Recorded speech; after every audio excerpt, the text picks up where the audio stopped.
menciptakan mereka tanpa memperhatikan hak fundamental bangsa yang tertuang di dalam piagam PBB, di mana bangsa Papua sebagai wilayah koloni Belanda pernah dimasukkan ke dalam daftar wilayah berpemerintahan sendiri di Komite Legislasi untuk dipersiapkan menjadi sebuah negara merdeka sesuai dengan ketentuan piagam PBB pasal 3 yang menekankan kewajiban kejadian kemerdekaan bagi wilayah-wilayah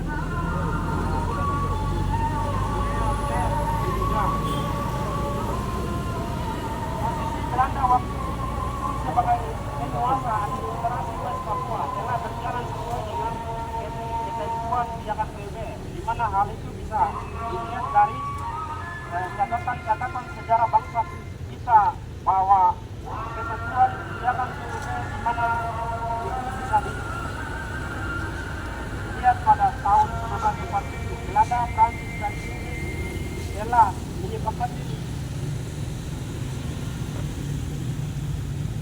menyepakati percepatan pembangunan wilayah Pasifik Selatan dengan sebuah persetujuan yang Canberra.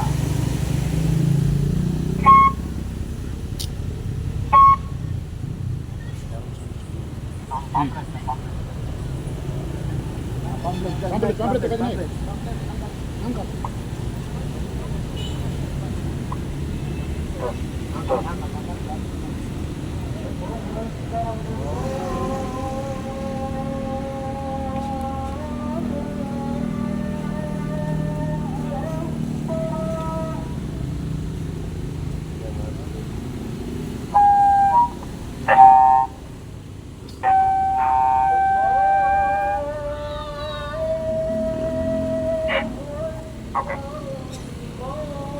Berdasarkan semangat dekolonisasi itu, maka Belanda mengeluarkan ketetapan nomor 1 tahun 1950 tentang pembangunan wilayah Nederland di Guinea, Papua, yang kemudian dibagi dalam 20 tahun persiapan sumber daya manusia, infrastruktur, persiapan pemerintahan direncanakan berjalan sejak tahun 1951 sampai 71.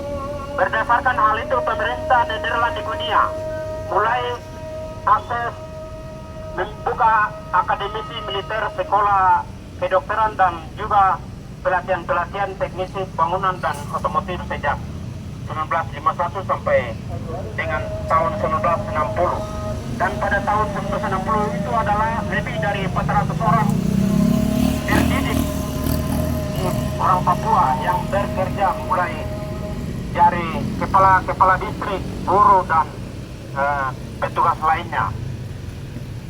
Persiapan dalam 10 tahun pembangunan pertama wilayah West Papua sebagai tahapan awal menuju penentuan nasib sendiri bangsa Papua, dan tahapan kedua yakni 10 tahun pembangunan berikut direncanakan untuk dimulai tahun 1961 sampai 71.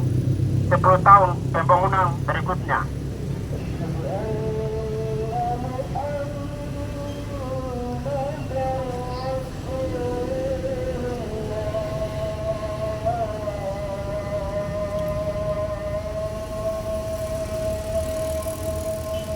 Itulah fakta sejarah bahwa bangsa Papua adalah bangsa yang berdaulat namun dikorbankan melalui kepentingan dua negara kapitalis Indonesia melalui invasi Trikora 19 Desember 1961 yang kemudian melahirkan persetujuan sepihak antara Amerika, Indonesia dan Belanda yang dikenal dengan New York Agreement 15 Agustus 1962, yang adalah pintu neraka bagi bangsa Papua yang kini terkoloni oleh Indonesia.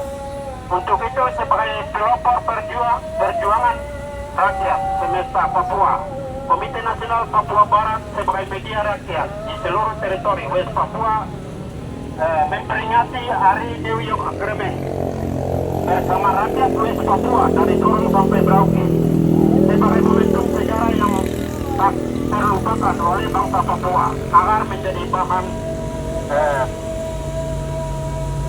hal yang berikut yang perlu digarisbawahi, bahwa Komite Nasional Papua Barat memiliki agenda tunggal, yaitu referendum sebagai jalan menuju pencapaian hak penentuan nasib sendiri.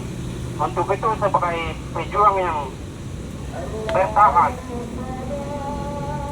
dalam perjuangan, kita perlu mempertegas hak penentuan nasib sendiri yang belum terlaksana sebagai ketentuan sebagaimana ketentuan New York Agreement, karena manipulasi tindakan pemilihan bebas yang dibuat oleh Indonesia melalui PPRA 69 adalah kejahatan dan pengkhianatan terhadap ketentuan persetujuan New York.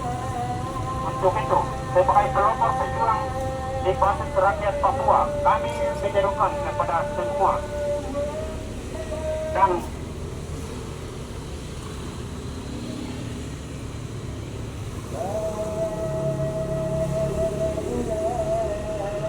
tegas menyatakan bahwa PBB segera meninjau kembali penandatanganan New York Agreement 15 Agustus 1962. Demikian Komite Nasional Papua Barat KNPB Wilayah Manokwari Alex Mencari.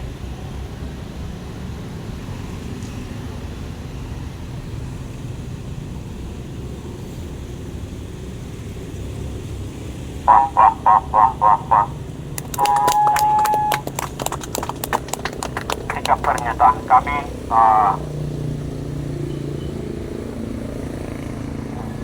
KNPB sebagai media rakyat, KNPB tetap akan memediasi rakyat dan akan siapkan panggung-panggung politik untuk rakyat berpolitik. Sama dengan hari ini yang terjadi.